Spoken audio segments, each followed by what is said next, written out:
Okay, where you go, Luca? The interview's going to be about 15 questions, Nico. I've tried to find some really interesting ones you haven't heard before, but I couldn't manage it, so I think I'm going to have to ask you all the usual questions you've probably been answering for a couple of years. But I suppose I'm going to start at the beginning, but how did you get into the sport? What drew you to motorsport? Well, my father was a racing driver himself. He was an F1 driver for Williams, winning the title in 1982. And I grew up into it more or less because when I was he finished racing F1 when I was 1, so I don't remember any of that. But then he went into DTM and ITC, and he did some other series of racing, and I always went to the races with my mum, and I really enjoyed it because it was a fascinating sport, you know, with all the spectators, the racing cars, the competition, and everything really. That it was really fascinating, and I thought I want to do that too one day. That would be my dream. Because I suppose a lot of people growing up watch on television. They see Ayrton Senna or your father or Michael Schumacher now, and they go to the races. But you were living it in a way. You were right in the centre of it. Did you think that made a difference? That make it more alive for you? It made it more reachable, probably, because I've grown up in the world, and so. More easy maybe to break into it also, because my dad also has a lot of experience obviously with everything, and he's been through everything already as a driver and as a manager on both sides, so that made it probably a little bit easier. And have you seen much footage of him racing Formula One? Obviously you're too young to see him race in real life, but have you seen much archive footage of him in those years? Yes, I have, because I'm very interested in F1's history, so I really enjoy watching old races, even if my dad's not racing, whatever they are, I really enjoy.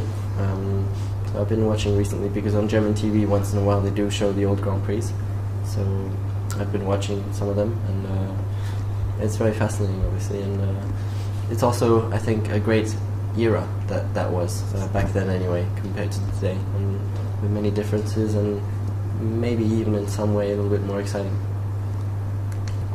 Would you like to race in that era, perhaps?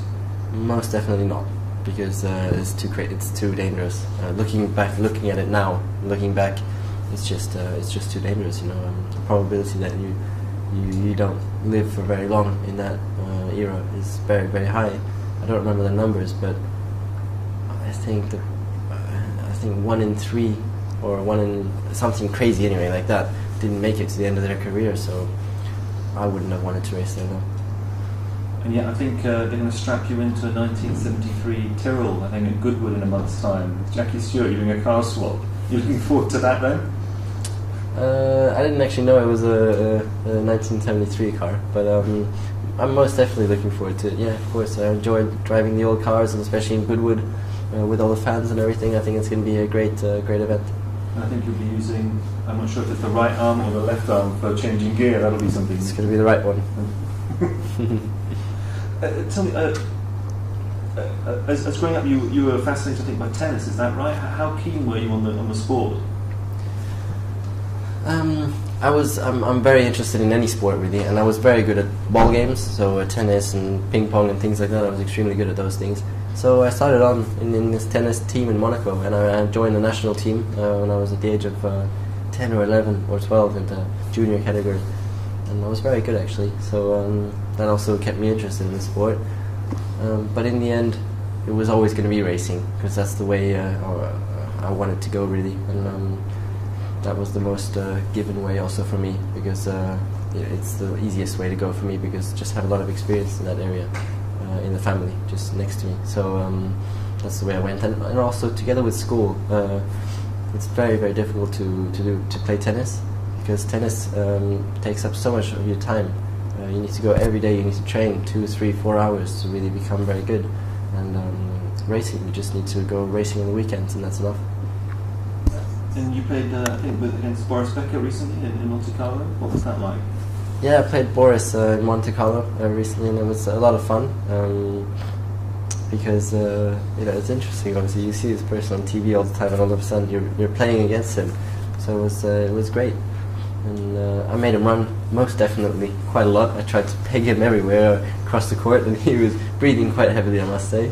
And it was a close call actually too. I lost 12-10 because I'm very, very competitive, so I gave it my best shot.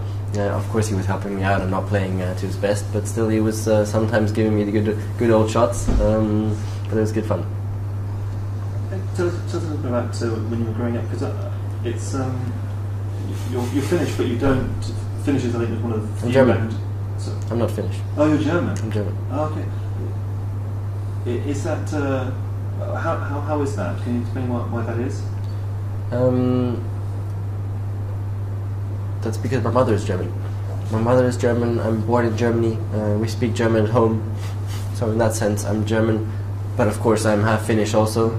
But since there's more German around in my life, I would still say that I'm more in the German area. And of course, for people who see me, they know me through my dad most of the time, which I'm trying to change. I hope that people know me through my racing in the future, which is starting to change at the moment. But for many people, they just know me through my dad, and they see my dad as a Finn, so they obviously think I'm a Finn. But my mom is German, and that explains the difference. So you will be following on in the footsteps of the great Finnish drivers, but you'll be replacing Michael Schumacher instead then? Yeah, exactly. But the quick parts of me, I think, are pretty Finnish.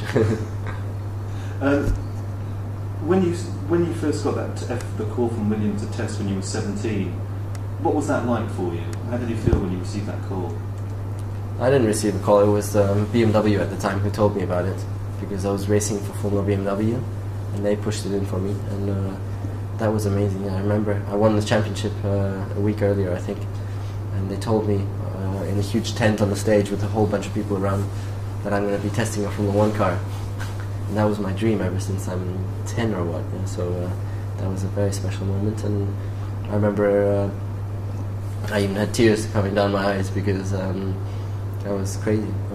I would actually be able to drive an F1 car, and going from 140 horsepower to 900, that was very special for me. And I remember the day, I'll never forget that. It was great. I mean, and it changed a lot of things in me also, because I really understood how much I wanted this, because I got the hands-on impression of it, and I really worked a lot harder for it from then onwards. I mean, you were just 17 when you did the test, and obviously you moved on, and last year did GP2 in the inaugural year. I mean, watching it on television, that series looks fantastic. What was it like racing it and obviously winning it, and in the way you did that? Yeah, it was a good series for sure. It's a very good preparation for Formula 1, because there's a lot of competition, very strong competition. There's all the pit stops, strategies, longer races. So there's a lot of things that prepare you for the Formula 1 world. And in that sense, it was a good series for me, and it was great for me that together with a great team that I had, we managed to win the championship. It was great. Was it also, did it make it extra special the way you won it, coming back from behind and sort of having a second half of the season where you pretty much dominated and caught the leader with a couple of rounds to go? Did that make it extra special? Yes, of course, it probably does. It's always nicer to win when you're a little bit of an underdog than when it's all given that you're going to be winning. So that probably made it a little bit more special, yeah. Although it's not quite as you said that we dominated the second half of the season, because speed-wise we probably did, but we had a lot of trouble also with the cars and disqualifications and various things like that. We had a lot of little issues, since it was also the first year of the category. There was a lot of things that still held us back, and so it went down to the wire to the last race. In terms of, you're now in Formula 1 with an established team, how instrumental has your father been in giving you advice in making the step up again? What advice has he given you in terms of being a full-time F1 driver, not just a test driver? He's given me a lot of advice, obviously, because he just has the experience as a race driver all these years in F1, and also as a manager with Mika Häkkinen. He's done many years, and it's nearly 100% the managerial side of him that gives me advice, because as a driver you just can't help. I mean, it's up to you to be quick, and if you have the talent, that's what you're going to do, you know. But as a manager you can help a lot, and also as a father, in many ways, because there's just so many things that you need to learn as a young kid who's 20 years old.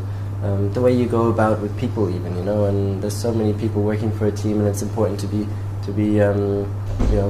nice and motivated for them also, and also show them that you're giving your best, because they're working round the clock, 600 people, you know, giving everything for you, and you need to give something back. You know, you really need to show that you're doing the best, and there's a lot of things like that he just really points at and says, you know, be careful that you do this right, and things like that. How, obviously, you're at the sharp end of work with 600 people, but do you enjoy the technical side of it? Is the testing aspect of it and the feedback and the interaction with engineers and other parts of the company, is that something you relish, or do you enjoy the sort of the development side of the car, working on the car? I really enjoy that part, yeah. I was very strong in physics and mathematics at school, so I really enjoy that area as such. I'm very interested in that, and I think I'm very strong also in that area, so I take a lot of interest in it, and I try and work quite a lot with the engineers and things like that, and follow what they're up to also. Although lately it's been difficult, because in my past years there's always been a lot of time to be able to just, you know, work at it and take an interest and things like that. But this year it's been very difficult, because you come to a point where you say, okay, now I want to think about other things, you know, not only racing. And so it's difficult to also handle your time, and I've taken a bit of a step back maybe in that area, because there's just so many other things that I've joined in, you know, like media and meetings and all these kind of things. So but I'm definitely going to look at pushing that forward again in the future. Also, you're in your rookie season and you're paired with a driver like Mark Webber, who's got a reputation as being quick and committed. Do you think it's important for somebody in their first season to have somebody like him to sort of as a benchmark that you can compare yourself to? Yes, of course it is, because that just keeps you going. You know, it keeps you pushing, keeps you wanting to, keeps you motivated, keeps you want to improve, because you want to beat him. And Mark is a very, very quick driver, especially in qualifying. So it's not easy to beat him. But that's what we're here. That's what I'm here for. You know, to improve all the time and try and be the best eventually. And otherwise, I can also learn a few things from Mark. I don't like saying that, but or well, how should I say? Maybe look at things the way he does them well and try and copy a little bit, because there's many things also outside of the car that he does very well. For someone who's in F1 since 5 years or something, he's stayed pretty much the way he was, I think, before F1, and the way he treats people and things like that is something I can copy from him, and it would be good for me too. Your first Grand Prix of the season, you made a dazzling debut. What are your memories of that now? Yeah, I don't like speaking about the first race so much, because I think anyway, I mean, it was a good race for us, yeah, but we've had some good races since then also. Unfortunately, we haven't really managed to hit on the races where we have been strong recently, such as Monaco, where I dropped back a bit in qualifying because I had traffic, and Mark unfortunately had not an engine failure, but trouble in the race where he could have scored a podium. So unfortunately, it hasn't really gone our way. We've been lacking that little bit of help also in the past races. So I hope that we can pick up on that and do well in races that are to come. In terms of what's your expectations for the rest of the season? What are you hoping to achieve? Is there a strategy you have for the remaining races? Have you set yourself a target at all? Yeah, well, the strategies really, from my side, are also a lot looking at the team. You know, trying to focus on where the team needs to be and bring the team forward and help them improve in the Constructors' Championship, and because that's the most important for the team and also for me to bring my career onwards. I need a strong team and a strong car, so I look a lot in that area also to try and you know, see where we are as a team and try and push on. And I hope that we can beat some other teams such as Toyota, which Frank just recently mentioned in an interview, or even BMW. In terms of the, you also seem to be getting first-class advice, not just from your father, but also Jackie Stewart has been complimentary about what he said about you. Have you picked up any advice from him as a 3-time former world champion? Yeah, most definitely. Jackie is a very wise person. I've met him recently in person more often, because we've had some joint things that we had to do for RBS mainly, and it's very interesting, to speak to him. He has a lot to say, and sometimes, or most of the time, there are things that I'm best off to listen to and try and use and take over. And I've been doing that recently, and it also helps in some areas. And I'm someone who, when I see that it makes sense, I will listen to other people, and I will try and improve myself, and I think that's one of my strengths also.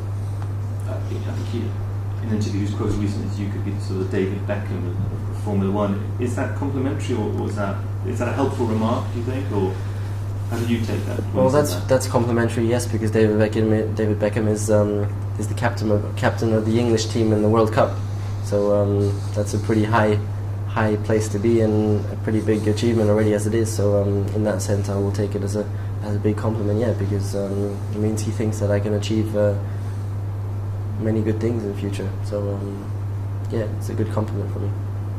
Do you want to become world champion? That's not a wise question to ask. Most definitely. Why? What would it mean to you?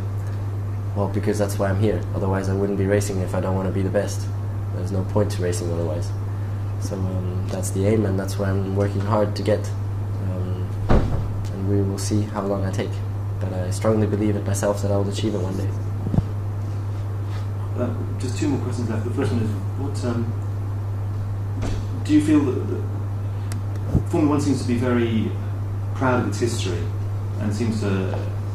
Did you sense that when you came in, being your son of the former world champion? Did that sort of attitude did that have an effect on you in terms of the history behind it and the fact that people mentioned him? Did that come as a shock to you when you actually came into Formula One, or because you've grown up with it, was it something that didn't really faze you?